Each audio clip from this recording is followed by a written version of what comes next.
Hi guys ನಮಸ್ಕಾರ. ನೀವು ನೋಡ್ತಿದ್ದೀರಾ ಬೇರೆಡ್ಸ್ ಅವತ್ತಿನ ವಿಷಯ ಬಂದು ಪ್ಲೇಯಿಂಗ್ ಲೆವೆಲ್ ಬಗ್ಗೆ ಮಾತಾಡ್ತಾ ಕರ್ನಾಟಕ ಬುಲ್ಡೋಸರ್ಸ್ನ ಪ್ಲೇಯಿಂಗ್ ಲೆವೆಲ್ ಹೇಗಿರುತ್ತೆ ಅಂತ, ಮತ್ತು ತ್ರಿವಿಕ್ರಮ್ ಅವರು ಪ್ಲೇಯಿಂಗ್ ಲೆವೆಲಲ್ಲಿ ಆಡ್ತಾರಾ ಆಡಲ್ವಾ ಅಂತಲೂ ಡಿಸೈಡ್ ಮಾಡೋದ.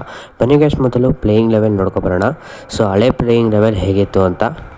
ಸೊ ನೀವು ನೋಡ್ತಿರ್ಬೋದು, ಕಿಚ್ಚ ಅವರು ಕ್ಯಾಪ್ಟನ್ನು, ಮತ್ತು ಗಣೇಶ್ ಅವರು, ಕಾರ್ತಿಕ್ ಜೈರಾಮ್ ಅವರು, ಮತ್ತು ಡಾರ್ಲಿಂಗ್ ಕೃಷ್ಣ ಅವರು, ರಾಜೀವ್, ಆಮೇಲೆ ಸುನಿಲ್, ಆಮೇಲೆ ಚಂದನ್, ಕರಣ್, ಅನೂಪ್, ಆಮೇಲೆ ಮಂಜುನಾಥ್ ಮತ್ತು ಸಾಗರ್ ಅವರು ಇದ್ದಾರೆ. ಸೊ ಇದು ಫಸ್ಟ್ ಮ್ಯಾಚ್ನ ಪ್ಲೇಯಿಂಗ್ ಲೆವೆಲು. ಸೊ ಸಿವಿಕ್ ಅವರು ಯಾವ ಪ್ಲೇಸಲ್ಲಿ ಬರ್ಬೋದು ಅಂತ ನೋಡ್ಕೊಬರೋಣ ಬನ್ನಿ ಗೈಸ್. ಸೊ ನಮ್ಮ ಚಾನಲ್ನ ಯಾರೆಲ್ಲ ಸಬ್ಸ್ಕ್ರೈಬ್ ಮಾಡ್ಕೊಳ್ಳಿಲ್ಲ ದಯವಿಟ್ಟು ಸಬ್ಸ್ಕ್ರೈಬ್ ಮಾಡ್ಕೊಳ್ಳಿ. ನಿಮ್ಮ ಸಪೋರ್ಟ್ ನನಗೆ ಬೇಕು. ನೀವೆಲ್ಲ ವೀಡಿಯೋ ನೋಡ್ತೀರಾ ಬಟ್ ಸಬ್ಸ್ಕ್ರೈಬ್ ಮಾಡ್ಕೊಳ್ಳಿಲ್ಲ. ಇದೇ ಥರ ಅಪ್ಡೇಟ್ ಕೊಡ್ತಾನೆ ಇರ್ತೀನಿ ಕ್ರಿಕೆಟ್ ಬಗ್ಗೆ ಮತ್ತು ರಿಯಾಲಿಟಿ ಶೋಸ್ ಬಗ್ಗೆ. ಸೊ ನೆಕ್ಸ್ಟು ಈಗ ನಾವು ಏನು ಮಾಡೋದ ಅಂದರೆ ಕಂಪೇರ್ ಮಾಡುವ. ಸೊ ಯಾರ ಪ್ಲೇಸಿಗೆ ಬರ್ಬೋದು ಅಂತ ಇಲ್ಲೇ ನಮಗೆ ಗೊತ್ತಾಗುತ್ತೆ. ಸೊ ಲೆಫ್ಟ್ ಸೈಡಲ್ಲಿ ಏನಿದೆ ಅದು ಹಳೆಯ ಪ್ಲೇಯಿಂಗ್ ಲೆವೆಲು, ರೈಟ್ ಸೈಡ್ ಇರೋದು ಹೊಸ ಪ್ಲೇಯಿಂಗ್ ಲೆವೆಲು.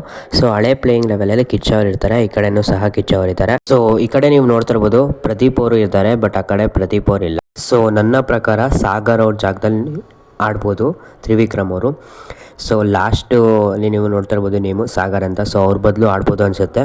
ಸೊ ಹಳೆ ಪ್ಲೇಯಿಂಗ್ ಲೆವೆಲೇ ಇರುತ್ತೆ, ಬಟ್ ಅಲ್ಲಿ ಸಾಗರ್ ಜಾಗದಲ್ಲಿ ತ್ರಿವಿಕ್ರಮ್ ಅವರು ಬರ್ಬೋದು. ನನ್ನ ಪ್ರಕಾರ ಸಾಗರ್ ಅವ್ರ ಜಾಗದಲ್ಲೇ ಬರ್ಬೋದು ಅಂತ ಅನಿಸುತ್ತೆ. ಸೊ ಫಸ್ಟಿಂದ ನೋಡ್ಕೊಬರೋಣ ಪ್ಲೇಯಿಂಗ್ ಲೆವೆಲ್ ಹೇಗಿದೆ ಅಂದರೆ, ಕಿಚ್ಚ ಅವ್ರು ಇರ್ತಾರೆ, ಗಣೇಶ್ ಅವರು ಇರ್ತಾರೆ, ಕಾರ್ತಿಕ್ ಅವ್ರು ಇರ್ತಾರೆ, ಆಮೇಲೆ ರಾಜೀವ್ ಅವರಿದ್ದಾರೆ, ಮತ್ತು ಸುನಿಲ್ ಅವರು ಇರ್ತಾರೆ, ಚಂದನ್ನು, ಕರಣ್, ಅನೂಪ್ ಮತ್ತು ಮಂಜುನಾಥ್ ಇರ್ತಾರೆ. ಸಾಗರ್ ಅವ್ರ ಜಾಗದಲ್ಲಿ ತ್ರಿವಿಕ್ರಮ್ ಅವ್ರು ಆಡ್ಬೋದು ಅಂತ ನನ್ನ ಪ್ರಕಾರ ಅನಿಸುತ್ತೆ ಗೈಸ್. ಸೊ ಇದೇ ನೋಡ್ಬೋದು ನೀವು ಪ್ಲೇಯಿಂಗ್ ಲೆವೆಲು. ಸೊ ಈ ವಿಡಿಯೋ ಇಷ್ಟ ಆದರೆ ಮತ್ತು ಇನ್ಫಾರ್ಮೇಟಿವ್ ಆಗಿದೆ ದಯವಿಟ್ಟು ಸಬ್ಸ್ಕ್ರೈಬ್ ಮಾಡ್ಕೊಳ್ಳಿ.